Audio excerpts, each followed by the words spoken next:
Morning பிரேக்ஃபாஸ்ட்டுக்கு பொமக்ரானேட்டும் apple வச்சு juice குடித்தேன். குடிச்சு முடிச்சுட்டு பக்கத்தில் மார்க்கெட்டுக்கு போயிட்டு கீரை அப்புறம் பனானா மட்டும் வாங்கிட்டு வந்திருந்தோம். ஸோ கீரை பார்த்த உடனே எனக்கு வந்து சென்னையில் இருக்கும்போது ஆந்திரா மெஸ் சாப்பிட போவோம், டீம் லஞ்ச் போவோம். அப்புறம் வந்து ஹஸ்பண்ட் கூட போகும்போதெல்லாம் எனக்கு வந்து கீரையில் ஒரு பருப்பு போட்டு செய்வாங்க. அந்த டிஷ் ரொம்ப பிடிக்கும் எனக்கு.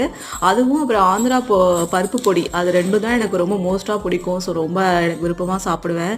ஸோ கீரை பார்த்த உடனே அந்த டிஷ்ஷை ட்ரை பண்ணணும்னு தோணுச்சு.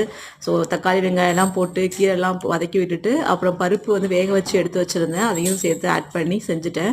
இதுக்கு வந்து உருளைக்கிழங்கு ஃப்ரை நல்லாயிருக்கும். ஸோ அதுவும் வந்து செஞ்சு முடிச்சு லஞ்ச் சாப்பிட்டுட்டு கொஞ்சம் நேரம் என் பொண்ணு கூட டைம் ஸ்பெண்ட் பண்ணிகிட்டு இருந்தேன். இப்போ தான் என் பொண்ணு வந்து ஒரு 2-3 ஸ்டெப்பு எடுத்து வச்சுட்டு அப்படியே உட்காந்துருவாங்க. ஏதாவது பிடிச்சிக்கிட்டு நல்லா நடக்கிறாங்க. 2-3 ஸ்டெப் அப்படியே எடுத்து வச்சுட்டு உட்காந்துருவாங்க. ஸோ அதுக்கப்புறம் நான் ஒர்க் ஸ்டார்ட் பண்ண போயிட்டேன்.